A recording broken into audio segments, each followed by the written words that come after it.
Welcome to Peace Conversations. My name is Gary Walpole. I'm pastor of Peace Community of Faith, a congregation within the United Methodist Church. We are a progressive, multi-generational congregation. Our topic for this Peace Conversation is Jesus. There'll be three of us, so it'll be fun to have some conversation in depth. So I'm wondering if anybody wants to start us off. Well, yeah, you go ahead. I really appreciated the paragraph on page 83 Okay.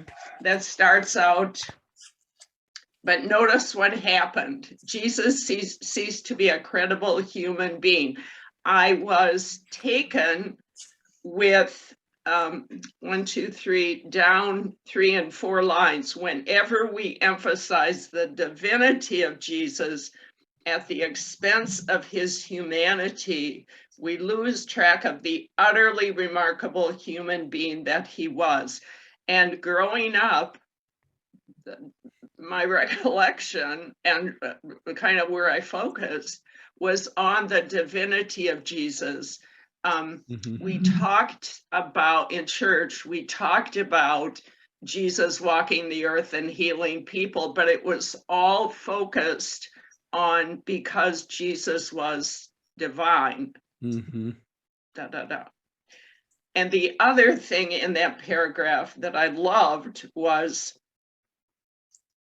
if we think that his wisdom, compassion, courage, and healing powers were the result of his divinity, then they are, in a sense, not much.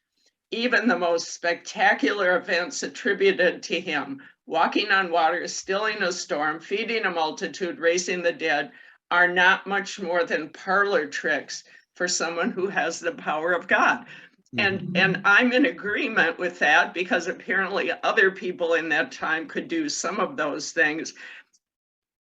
And what's so interesting to me is, growing up, when we talked about Jesus feeding the multitude, stilling a storm, it was this huge like miracle.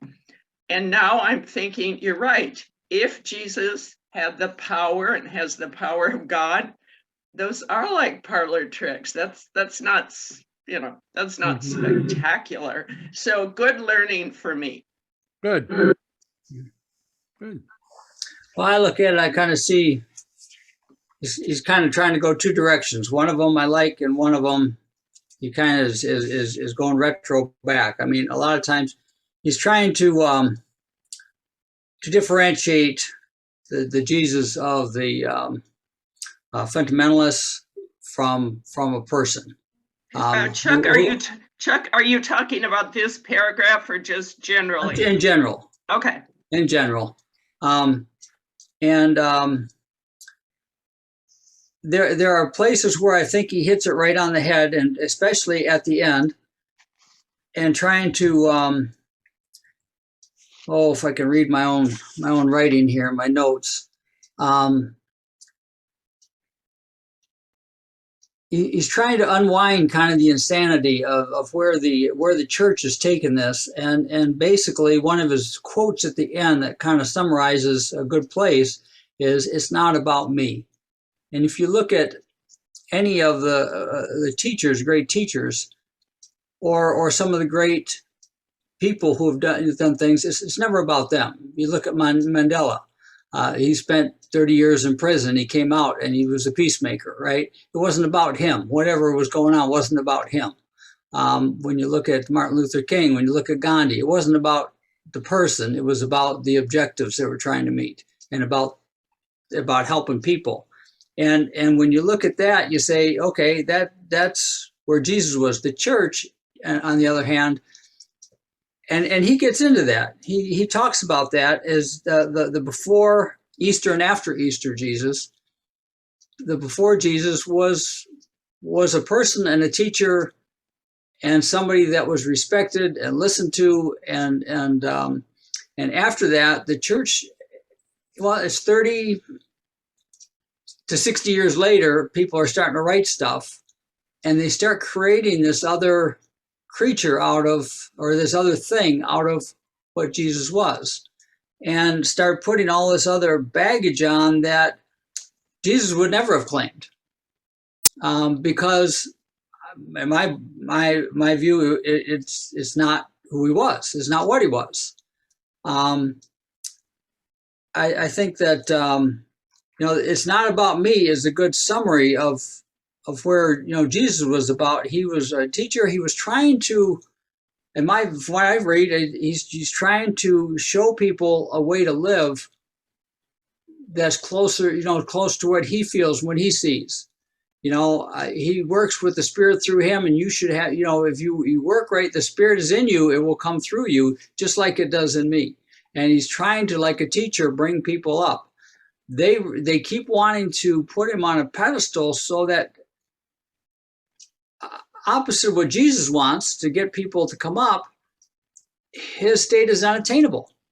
So it's kind of like we'd have the kids in primary school and secondary school and college saying, well, I could never meet that. Why should I keep going? I just have to believe in him and I'm good. I don't have to attain anything. I don't have to learn. I don't have to search out and find that in myself because it's unattainable. He was, divine, right? And that makes it unattainable, which I think that's not what Jesus was trying to teach. And that's why he was so frustrated with his disciples a lot of times. Another thing is at the beginning, he talks about, he says that, through Jesus, we know the character and passion of God. And again, he's going back there and putting God in a human character. He's putting character on God.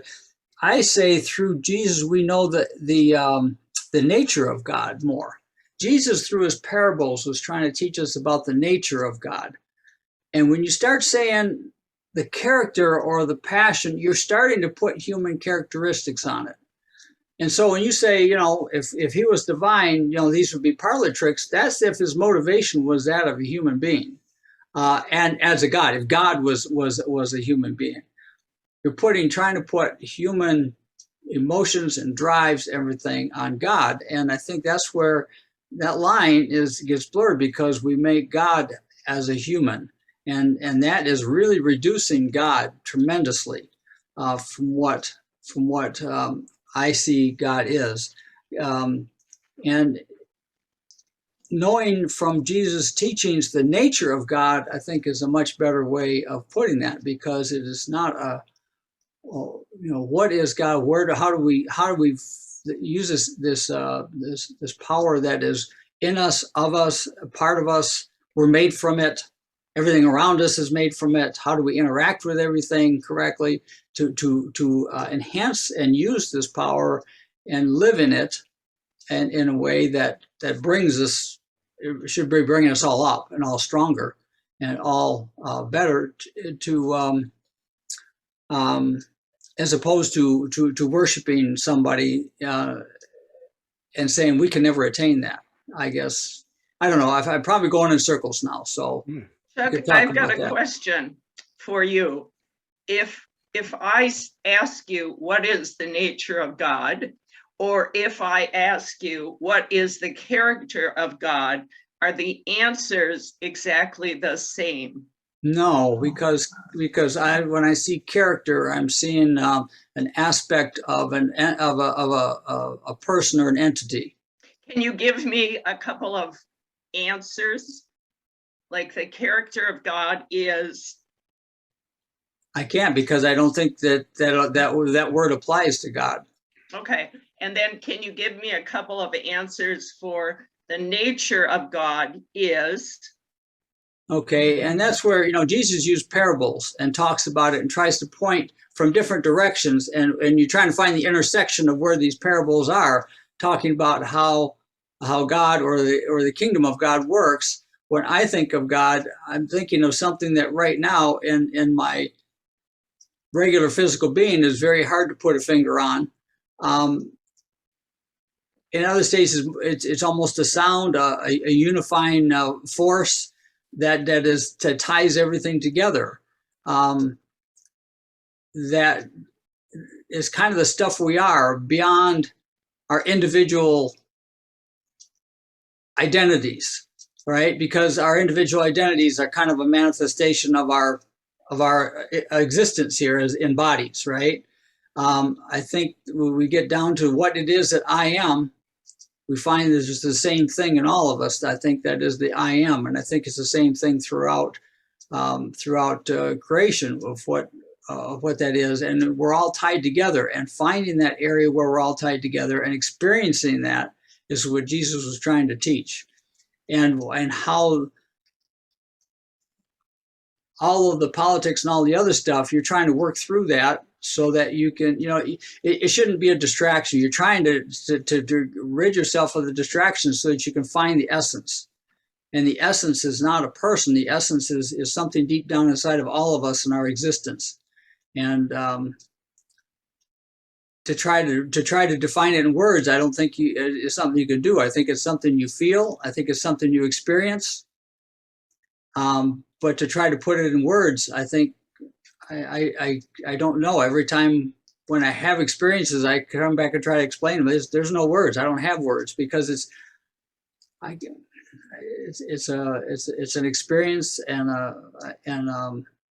a being, not a person, not a thing, not an entity being, but it's a way of being. It's what we are, and experiencing that connectedness is just an uplifting,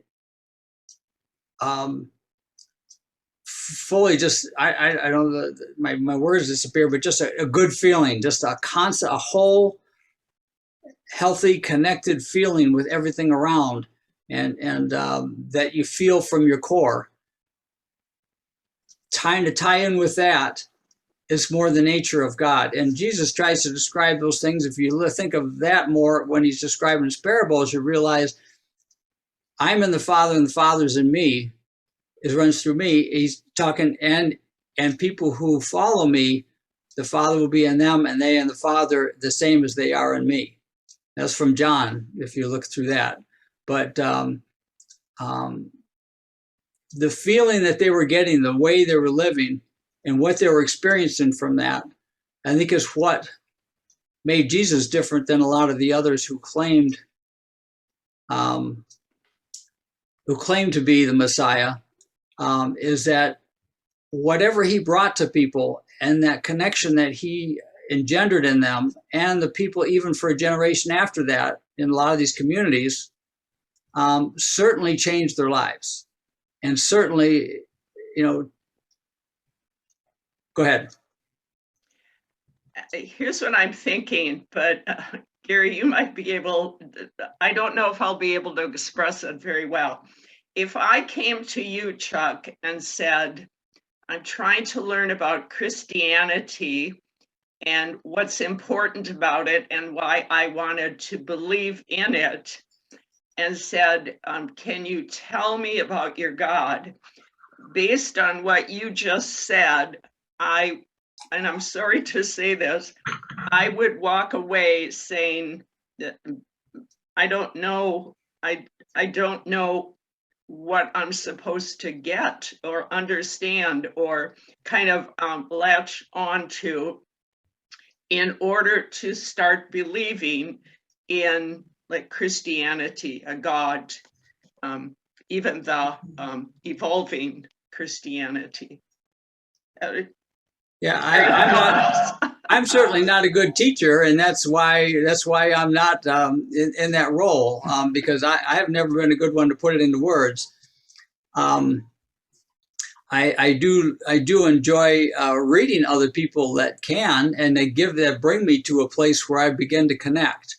And I think that's what they called sacrament, is things that bring you to that place or center you in that place where you connect with what that is that I guess we term God. But there's a number of readings that do that. There's some things in the Bible that do that. There are other readings out there that engender that and bring that up, and you see connections. Whether I'm reading something from Gibran, or I'm reading something from Yogananda or reading some other things where you touch and you feel like this is the connection. I've seen this, I've felt this. This is the connection I'm looking for. It's not something you can package up, or if you package it up, I think you missed the boat, you missed the point, like the church has done. But it works with people because people are looking for quick answers. People want something to label and believe, and this is something that's beyond that. So I tend to find that I think the early groups had discussions to try to bring this out. They would do meditations, they would do discussions, they would do different things to try to engender this in themselves, this connection. And one of the things, is when you let go a lot of your material, putting the importance on the material so that it drives life, and trying to find the importance of spirit and community, I think you find that you're closer, that you get closer because this is allowed to come up. That spirit in you is allowed to rise, because the attachment to the material is kind of counterproductive to that rise. It's not saying you don't live in the material world. It's how you place your importance on it. There's certainly people who have had great success in this world that have also been very spiritual, and I think it's because their identity and their existence is not based on wealth and the things that they have. So Gary, tell us, please, either about kind of what you would say if someone said, tell me about the nature of God, or tell me about the character of God, and are they different? And also the same question I gave to Chuck, which is, I'm searching here for what to believe, and I'm interested in Christianity. What am I supposed to believe? What will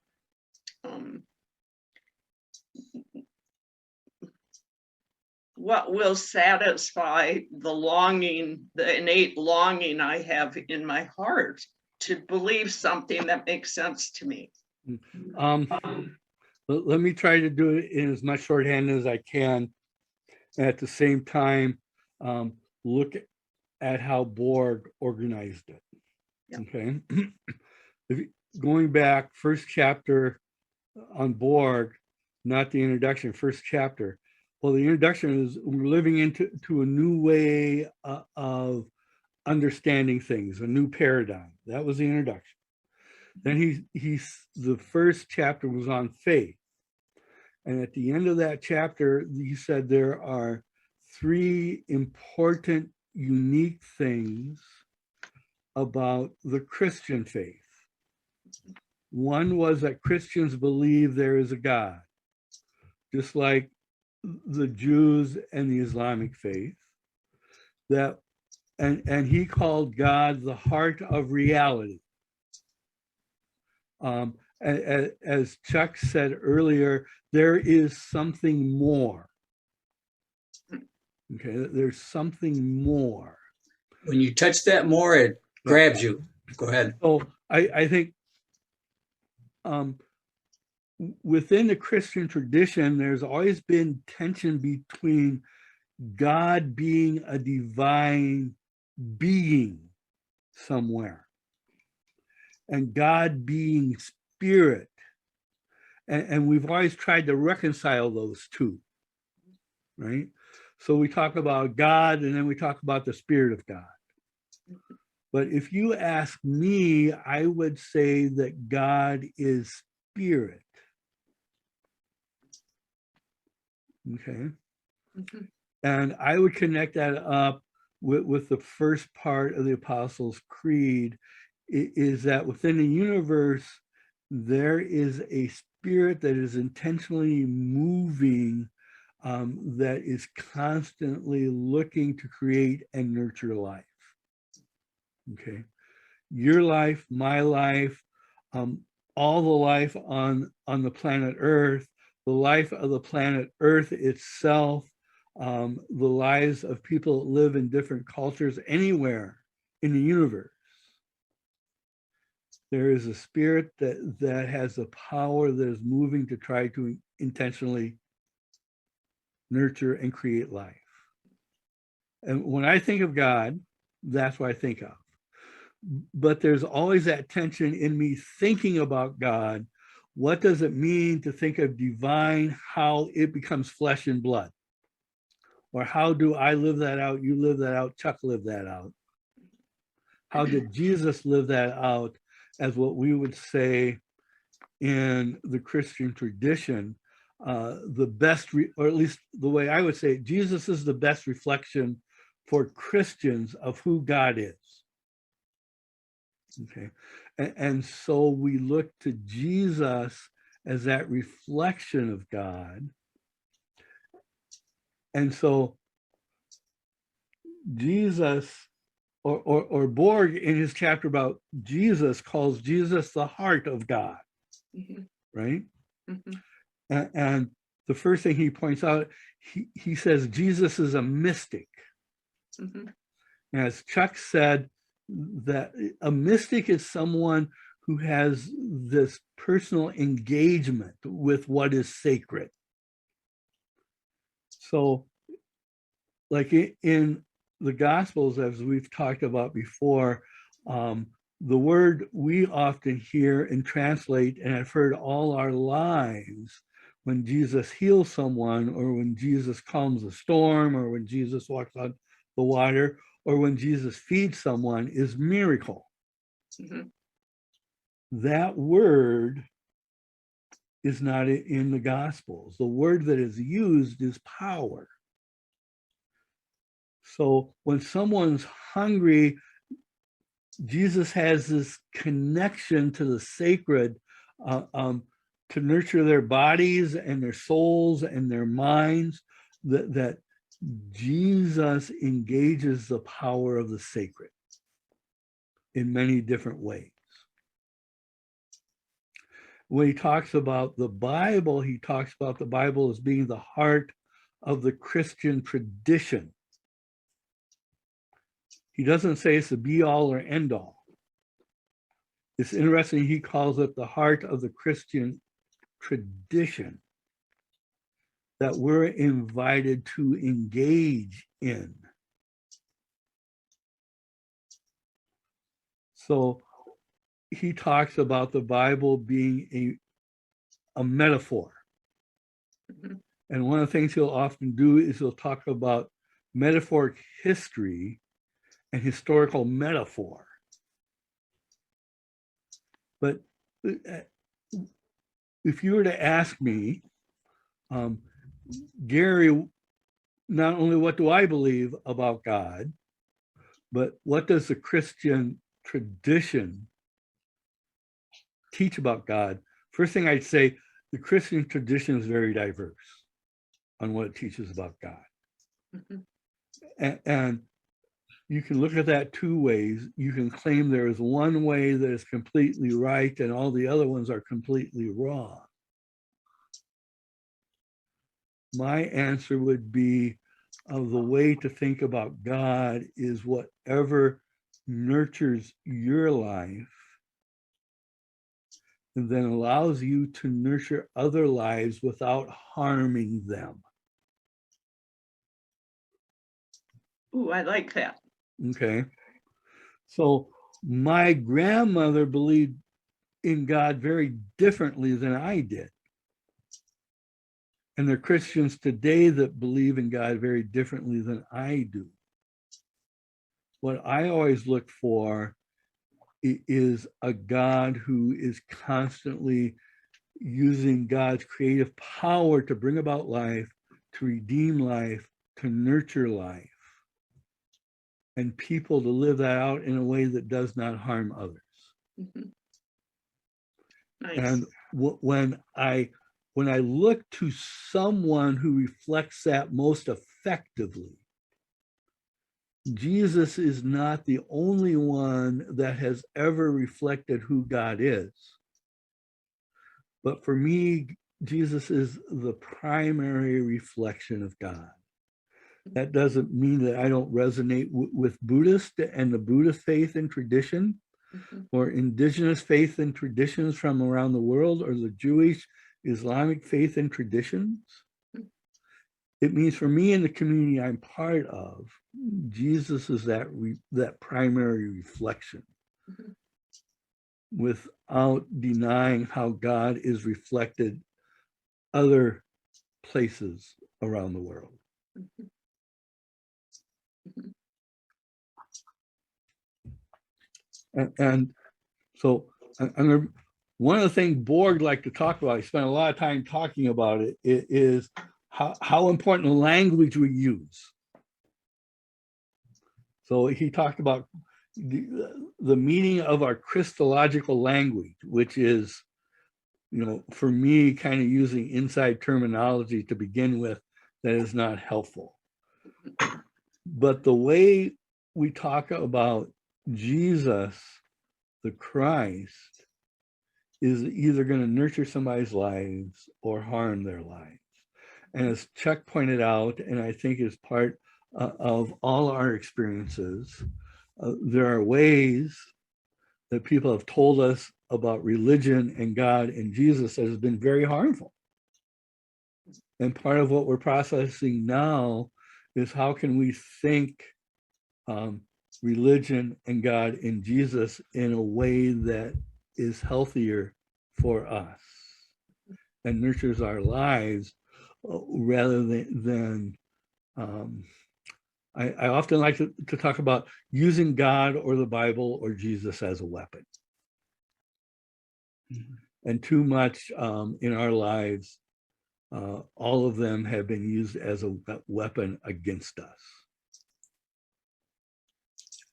One of the things I think when you're using the term with Jesus and divine, and one place here he tries to say Jesus, basically is a divine.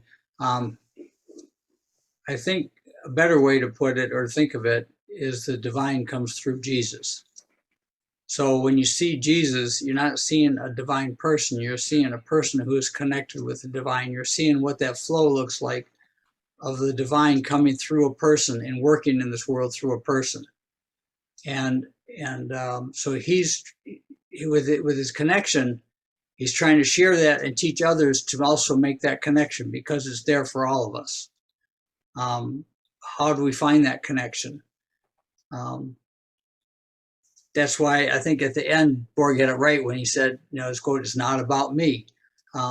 It's about the connection and for all of us to make that connection." So Jesus being divine and being able to do things is not the right way to think of it. I think people took a leap there, took a jump, and instead the divine comes through Jesus, and he's trying to show us a way to live so that the divine can come through all of us.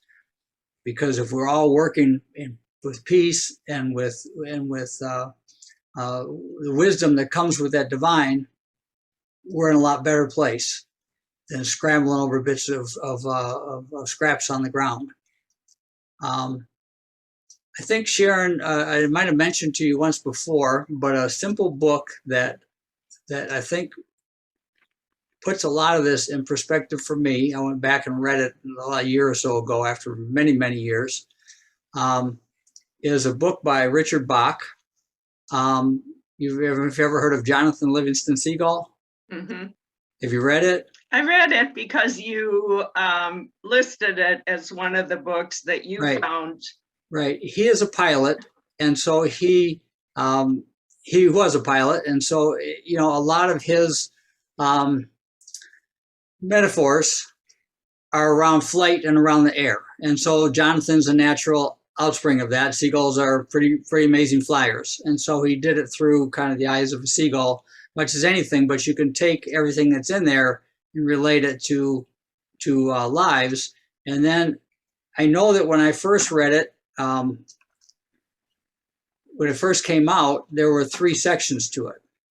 And in 2014, his wife was going through some stuff and found another manuscript that was never part of it, that intended to be part of it, that dropped. He said, well, at the time, I didn't think it was important, but as I read through, it's crying to be part of the book. So he released another edition with that 4th part in it. So if you read it, Read one that's got 4 parts, not 3.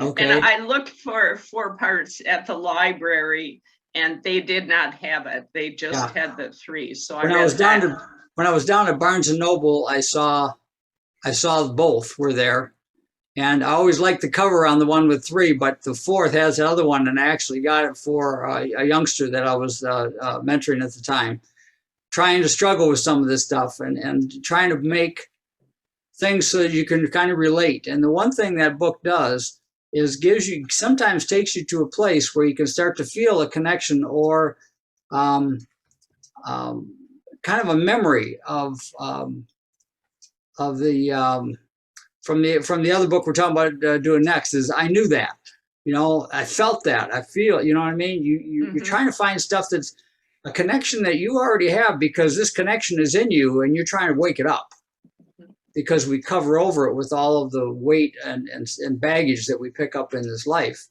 And we're trying to uncover that so it can already blossom. We're not trying to make something new. We're trying to uncover something that's already there at our core. Yeah. And I thought, I find Jonathan does that. Another book that I always enjoyed of Bach's was another one called Illusions. And that, I think, was the Adventures of a Reluctant Messiah. And the Messiah in this case is a garage mechanic in Fort Wayne, Indiana.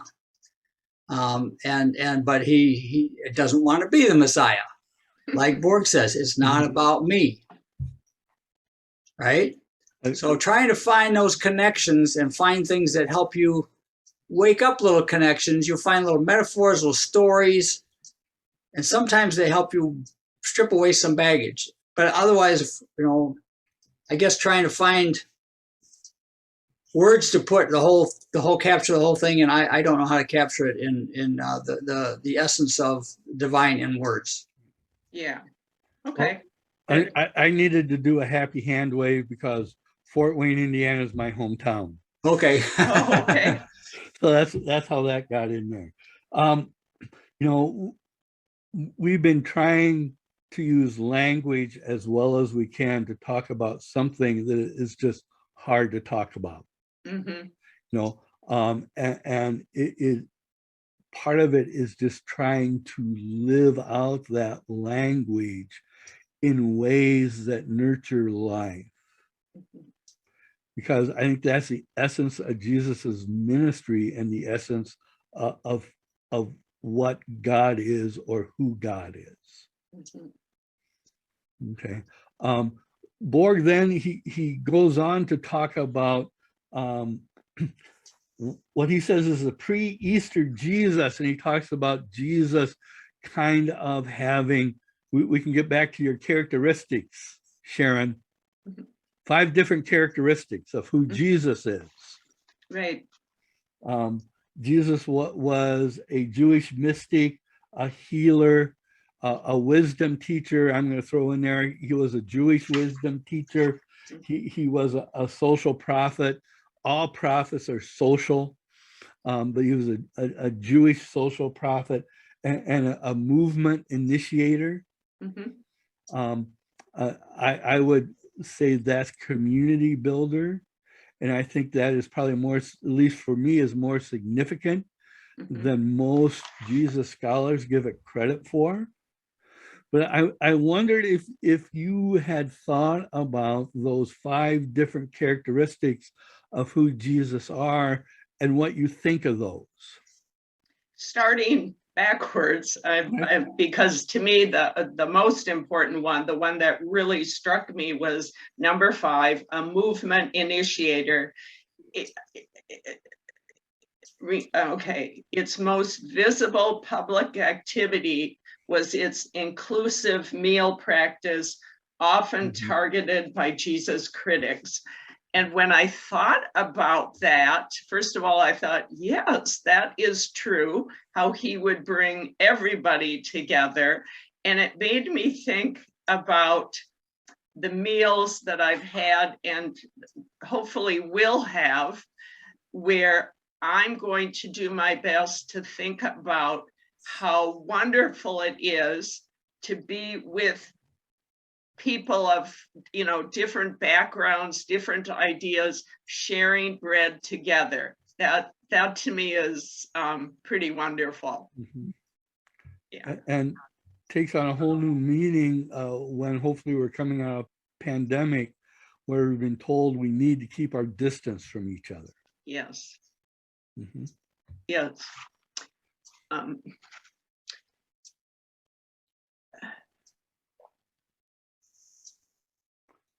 okay, let me just look at the other Okay, ones that so I, like Sharon, while you're looking at those other ones, why don't we go to Chuck and see,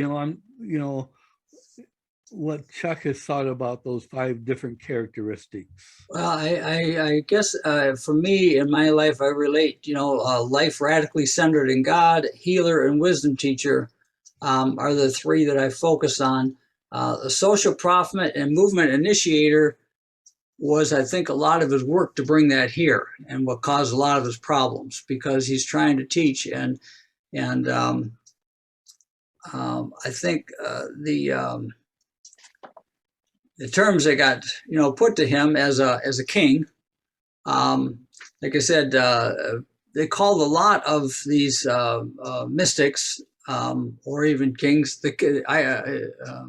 Jewish kings, sons of God, or Well, they kind of put that title on a lot of them, and the church could have took that on, and it means different now than it did back then, yeah. because it was applied a lot back then, and now it's taken very literally in a very different way with very different image. But putting him in the level of kings kind of, it got him in trouble, but that was his work. It's kind of like the Mandela, he's in jail, yeah, but that was his work. That's what he was doing, right? And Gandhi, got him in trouble, but that's what his mission was. But when I'm trying to learn for myself, I focus on the life, basically radically centered in God, trying to connect there, trying to make that connection and find that connection through various ways. And then as a healer, as a natural extension of that, to try to, if you're life-centered in God and that connection, you certainly want to share that, because you can't contain it. It's just that it feels so right that you want to share something that's that right with others. And a wisdom teacher, so he's trying to teach that in ways he can, but even Jesus, there's not words to really describe this, so he points to it in various ways. By using the term the Father, that's the stuff I come from, right? It's the essence of where I came from, and so if I'm from that stuff, that's my real parent, as opposed to biological parents, right? But people take that term Father as a metaphor and turn it into a person. And I think that's where, he keeps trying to use parables to point to stuff. And instead of trying to take the parables each literally, we look at the parables and try to find where they intersect, because he's pointing to something inside from various angles. And when you see where they intersect, you start to get that connection and feel the connection that he's talking about. And it's looking for those intersections in the stories that I think is important more than the essence of each story. Sharon? and I'm looking at that number 3, wisdom teacher also. And I know there's a verse in the Bible that I just can't quote off the top of my head regarding the narrow way and the broad way. Mm-hmm. And so many people will go the broad way. So in order to get to heaven, you better be on the narrow way. And this, for me, growing up, was used as a weapon, because I always wondered and was pretty sure I was not on the narrow way as much as I wanted to be, because I couldn't do it sinlessly. I couldn't get there, even though I tried and I worked hard to be perfect. Sooner or later, I wasn't. So of course, that meant to me I was now on the Broadway and probably would go to hell. Mm-hmm. So it was used to harm. Yeah, and that is not an unusual story to hear, unfortunately. So when we talk about religion harming people, those are the kind of things that come to mind for me. Yeah, that brings tears to my eyes. Yeah. Yep. I would think one thing that Borg would agree on, but really doesn't emphasize in this book, because it was written a while ago, it's important to see the pre-Easter Jesus as a Jewish Jesus. And that's very important. So not only is he a Jewish mystic, but in all the other ones, you can find somewhere to put Jewish in there, because that's very important. Why is that important? Because if you disconnect Jesus from the Jewish faith in the first century, you disconnect Jesus from being a person that lives in history. Otherwise, it's a fallacy. It's like me saying, Sharon, you are this, and this, but none of them are female. Are what? Are female. Okay. Okay, because being female is just an essential part of who you are. Okay. Yes. To be Jewish is an essential part of understanding who Jesus is, that lived and walked the paths of Galilee. Okay. I understand what you're saying. I don't know enough to get it. Mm-hmm. It doesn't, and maybe after I think about it a while, I will say to myself, oh, yes, Okay. if he were a Roman person, Yeah. it would be different than the fact that he was a Jewish person. Is that what I'm Part of shooting for, if I can figure it out? Part of the very nature of who Jesus is that he lived and grew up Jewish in a village in Galilee called Nazareth. Mm-hmm. Jesus did not grow up in a palace in Rome, the son of an emperor. Mm-hmm. Now, part of the consequences has been that disconnecting Jesus from his Jewishness has allowed Christians to persecute Jews throughout Christian history. Mm-hmm. And you can see that beginning to happen, not necessarily the persecution, but also them in the writings of the New Testament, where the Jews are seen in a very negative light. So is that the reason we want to connect Jesus with being Jewish? What has enabled us to do that, where Christians for the last 15,000, 17,000 years have not been able 100. to? Pardon? 100. Well, thousands of years, is because now we recognize the way we've talked about Jesus and the way we've been a church has literally led to the death of millions of Jews. Okay. I got it. Yep. So, yeah. Mm-hmm. So it's relatively new to think that way. but it's new because we have not realized the harm we've done to other people Okay. until we drove up to concentration camps. Right. Okay. I realize the church supported that. Yeah. The church in Germany and Poland, the Christians in Germany and Poland, the church as an institution, we're all in favor of getting rid of the Jews.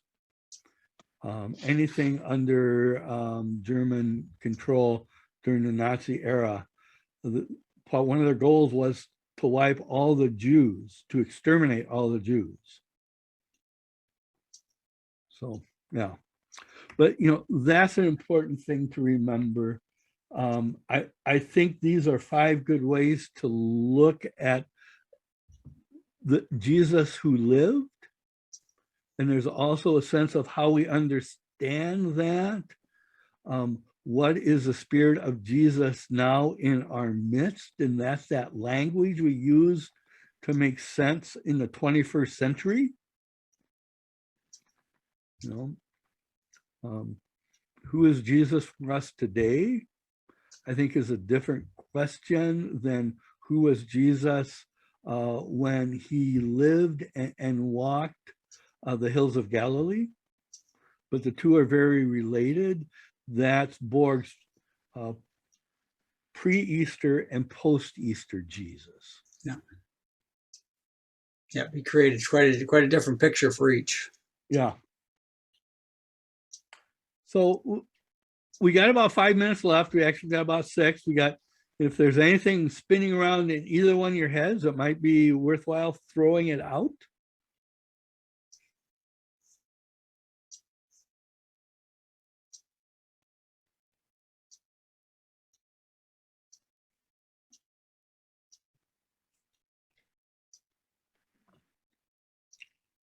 It sounds like we've talked about enough, at least, if I not think everything. we've got taken Yeah. it for a trip around the block, I guess. Yeah.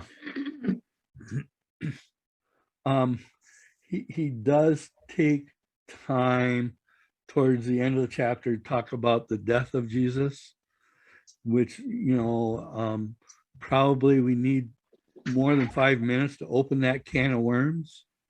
But Sharon, you have something? Yeah, and I'm sorry, I didn't hear what you just said. So That's okay. Okay, because I was going through this on page 94, last paragraph. In its first century setting, the statement, Jesus is the sacrifice for sin, had a quite different meaning. The home of this language, the framework within which it makes sense, is the sacrificial system centered in the temple in Jerusalem.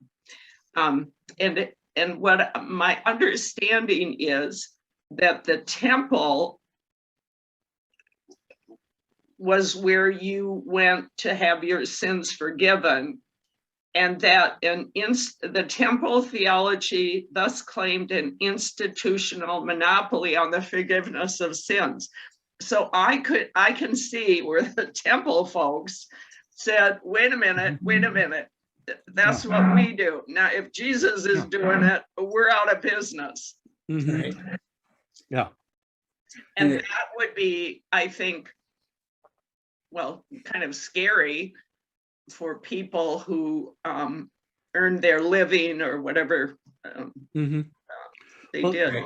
The temple was the centralized religious authority, and not only for Jerusalem, but for most religions of the first century and even before and up for a while, temples were central.